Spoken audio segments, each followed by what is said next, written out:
Welcome back to my YouTube channel. ಇವತ್ತಿನ ವಿಡಿಯೋಲಿ ನಾನು ಕಡಲೆ ಉಸ್ಲಿ ಅಂತ ಹೇಳ್ತೀವಲ್ಲ ಅದನ್ನು ಮಾಡ್ತಾಯಿದ್ದೀನಿ. ಹಾಗೆಯೇ ಮಶ್ರೂಮ್ ಸಾಂಬಾರು ಮಾಡ್ತಾಯಿದ್ದೀನಿ ಸಿಂಪಲ್ಲಾಗಿ. ಮೊದಲಿಗೆ ನನ್ನ ಚಾನಲ್ನ ಇನ್ನೂ ಯಾರೆಲ್ಲ ಸಬ್ಸ್ಕ್ರೈಬ್ ಮಾಡ್ಕೊಂಡಿಲ್ವೋ ಸಬ್ಸ್ಕ್ರೈಬ್ ಮಾಡ್ಕೊಳ್ಳಿ. ಹಾಗೆ ಈ ವಿಡಿಯೋ ಏನಾದರೂ ಇಷ್ಟ ಆದರೆ ಒಂದು ಲೈಕ್ ಮಾಡಿ. ವಿಡಿಯೋನ ಎಲ್ಲೂ ಸ್ಕಿಪ್ ಮಾಡಿಬಿಡಿ, ಪೂರ್ತಿಯಾಗಿ ನೋಡಿ.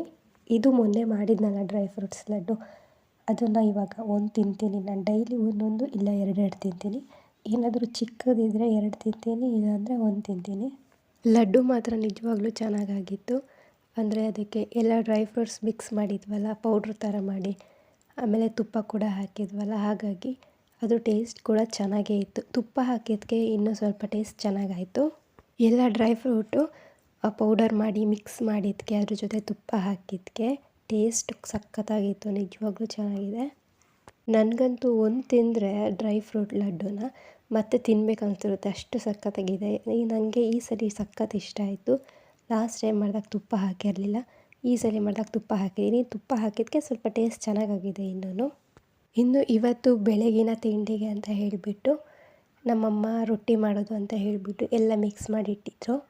ಅಂದರೆ ಅದಕ್ಕೆ ರಾಗಿ ಹಿಟ್ಟು ಸ್ವಲ್ಪ, ಆಮೇಲೆ ಗೋಧಿ ಹಿಟ್ಟು, ಆಮೇಲೆ ರವೆ ಸ್ವಲ್ಪ ಹಾಕ್ಕೊಂಡು, ಆಮೇಲೆ ರಾಗಿ ಹಿಟ್ಟು ಇದನ್ನೆಲ್ಲ ಮಿಕ್ಸ್ ಮಾಡಿಬಿಟ್ಟು ಅದಕ್ಕೆ ಈರುಳ್ಳಿ, ಹಸಿಮೆಣಸಿನ್ಕಾಯಿ, ಕೊತ್ತಂಬರಿ ಸೊಪ್ಪು, ಆಮೇಲೆ ಕರಿಬೇವು, ಇದನ್ನು ಆಮೇಲೆ ಕ್ಯಾರೋಟ್ ತುರಿದು ಹಾಕಿದರು. ಇದನ್ನೆಲ್ಲ ಹಾಕ್ಬಿಟ್ಟು ಮಿಕ್ಸ್ ಮಾಡಿದರು. ಆ ರೊಟ್ಟಿ ಚೆನ್ನಾಗಿರುತ್ತೆ. ನಾವು ಬರೆದು ಗೋಧಿ ದೋಸೆ ಮಾಡ್ಕೊಳ್ತೀವಲ್ಲ ಆ ಥರನೂ ಮಾಡ್ಕೋಬೋದು. ಇಲ್ಲಾಂದರೆ ಬರೀ ರಾಗಿ ಮತ್ತು ರವೆ ಎಲ್ಲನೂ ಬೇರೆ ಬೇರೆ ಮಾಡ್ತಾರೆ.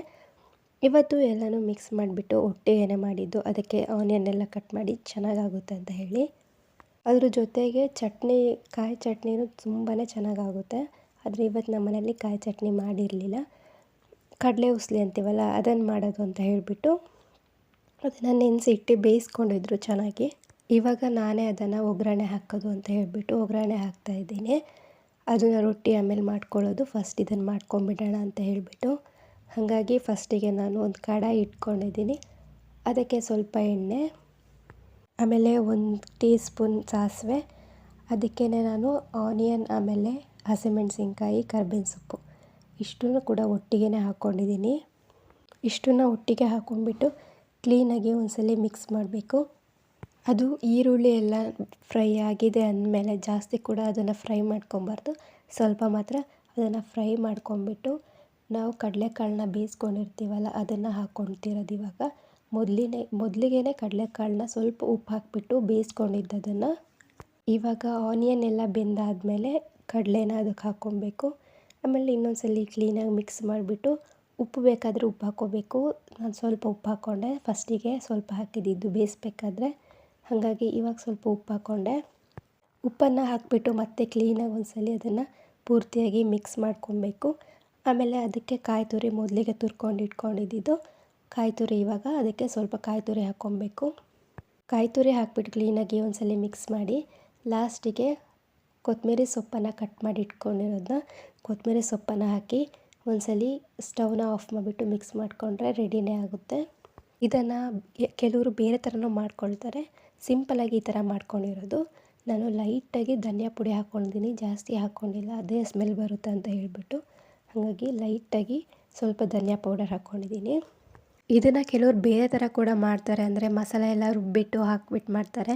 ನಾನು ಇದು ಲೈಟಾಗಿ ಸಿಂಪಲಾಗೆ ಮಾಡ್ಕೊಂಡಿರೋದು, ಬೆಳಿಗ್ಗೆ ಟಿಫನಿಗೆ ಅಂತ ಹೇಳಿಬಿಟ್ಟು, ರೊಟ್ಟಿ ಜೊತೆಗೆ ಅಂತ ಇದನ್ನು ಮಾಡ್ತಾ ಇರೋದು. ಕಾಯಿ ಚಟ್ನಿ ಮಾಡಲಿಲ್ಲ ಅಂತ ಹೇಳಿ ಇದನ್ನೇ ಬೇಯಿಸಿದ್ರು, ಹಾಗಾಗಿ ಇದೇ ರೊಟ್ಟಿಗೆ ಆಗುತ್ತೆ ಅಂತ ಹೇಳಿಬಿಟ್ಟು ಇವತ್ತು ಇದೇ ಆಗಿದ್ದು.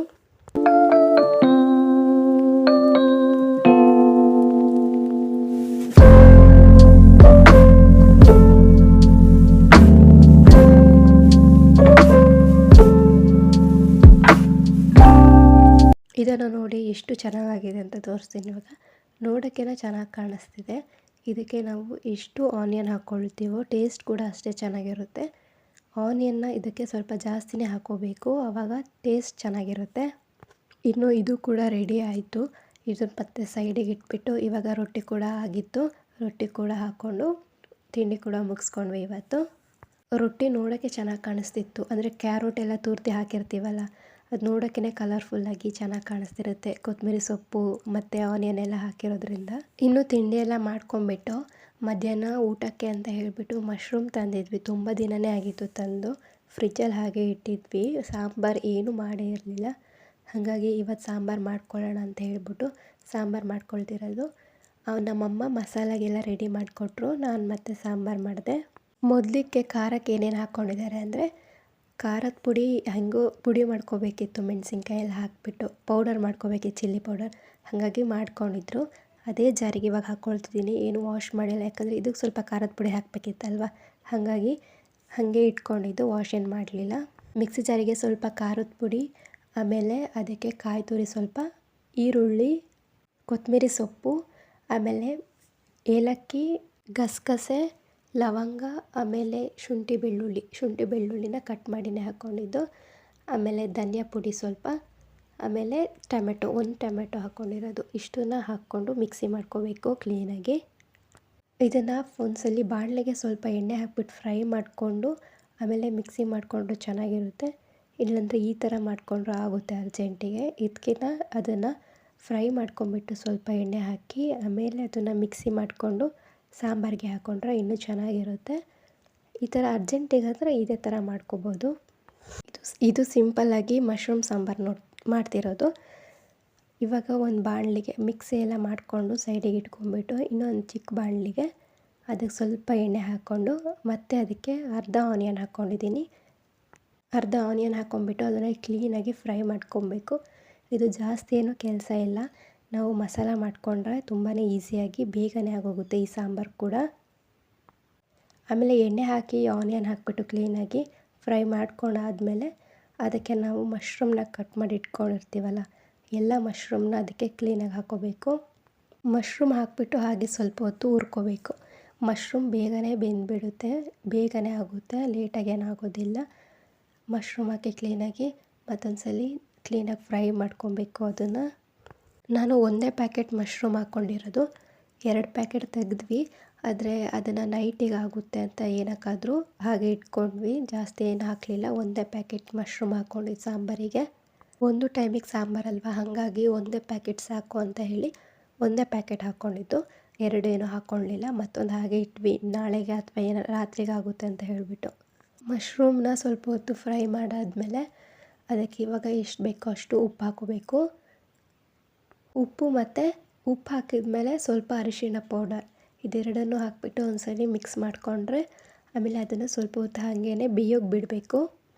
ಬೇಗನೆ ಬೆಂದುಬಿಡುತ್ತೆ, ಜಾಸ್ತಿ ಹೊತ್ತೇನು ಹಿಡಿಯಲ್ಲ, ಇದು ಬೇಗನೆ ಆಗುತ್ತೆ. ಒಂದು 5 ಮಿನಿಟ್ಸೇ ಸಾಂಬಾರು ರೆಡಿನೇ ಆಗೋಗುತ್ತೆ. ಮಸಾಲನೂ ಕೂಡ ಹಾಗೆ ಮಾಡಿಕೊಂಡ್ರೆ ಬೇಗನೆ ಆಗೋಗುತ್ತೆ. ಮಶ್ರೂಮ್ ಕೂಡ ಬೇಗನೆ ಬೇಯುತ್ತೆ. ಈ ಮಶ್ರೂಮ್ ಸಾಂಬಾರು ಗ್ರೀನ್ ಚಿಲ್ಲಿ ಥರ ಮಾಡ್ಕೊಬೋದು, ಅಂದರೆ ಗ್ರೀನ್ ಕಲರ್ ಥರ ಮಾಡ್ಕೊಬೋದು ಸಾಂಬಾರು, ಅದು ಕೂಡ ಚೆನ್ನಾಗಿರುತ್ತೆ. ಅಂದರೆ ಇದು ಹಸಿಮೆಣಸಿನ್ಕಾಯಿ, ಕೊತ್ತಂಬರಿ, ಪುದೀನ ಇದನ್ನೆಲ್ಲನೂ ಪೇಸ್ಟ್ ಮಾಡಿ ಹಾಕಿ ಸಾಂಬಾರು ಮಾಡ್ಕೊಳ್ಳೋದು, ಅದು ಕೂಡ ಚೆನ್ನಾಗಿರುತ್ತೆ. ಇದಕ್ಕಿಂತ ಅದೇ ಚೆನ್ನಾಗಿರುತ್ತೆ ಗ್ರೀನ್ ಕಲರು. ಯಾರೆಲ್ಲ ಈ ಥರ ಮಶ್ರೂಮ್ ಸಾಂಬಾರು ಟ್ರೈ ಮಾಡಿದ್ದೀರಾ ಅಂತ ಕಮೆಂಟ್ ಮಾಡಿ. ಇನ್ನೂ ಅದು ಸ್ವಲ್ಪ ಬೆಂದಿದೆ ಅಂದಮೇಲೆ ನಾವು ಮಿಕ್ಸಿ ಮಾಡ್ಕೊಂಡಿದ್ವಲ್ಲ ಮಸಾಲ, ಅದನ್ನೆಲ್ಲ ಹಾಕ್ತಿದ್ದೀನಿ. ಅದನ್ನು ಹಾಕಿಬಿಟ್ಟು ಹಾಗೇ ಸ್ವಲ್ಪ ಹೊತ್ತು ಒಂದು 5 ಮಿನಿಟ್ಸ್ ಹಾಗೇ ಅದನ್ನು ಫ್ರೈ ಮಾಡ್ಕೊಂಡಿದ್ದೀನಿ ಮಸಾಲದಲ್ಲಿ.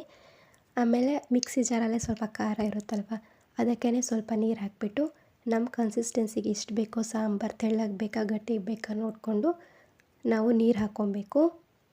ನೀರು ಹಾಕ್ಕೊಂಬಿಟ್ಟು ಮತ್ತೆ ಅದನ್ನು ಕುದಿಯೋಕೆ ಬಿಡಬೇಕು. ಆಮೇಲೆ ನಿಮಗೆ ಉಪ್ಪು ಬೇಕಾದರೆ ಉಪ್ಪು ಹಾಕ್ಕೋಬೋದು ನೋಡಿ. ಆಮೇಲೆ ಲಾಸ್ಟಿಗೆ ಲೆಮನ್ ಬೇಕಾದರೆ ಲೆಮನ್ ಕೂಡ ಹಾಕ್ಕೋಬೋದು, ಇಲ್ಲಾಂದರೆ ಬೇಡ. ಇಷ್ಟೇ, ಮಶ್ರೂಮ್ ಸಾಂಬಾರು ರೆಡಿನೇ ಆಗೋಗುತ್ತೆ, ತುಂಬಾ ಈಸಿ. ಇವತ್ತಿನ ವ್ಲಾಗ್ ಕೂಡ ಇಷ್ಟ ಆಗಿದ್ದರೆ ಒಂದು ಲೈಕ್ ಮಾಡಿ. Thank you for watching.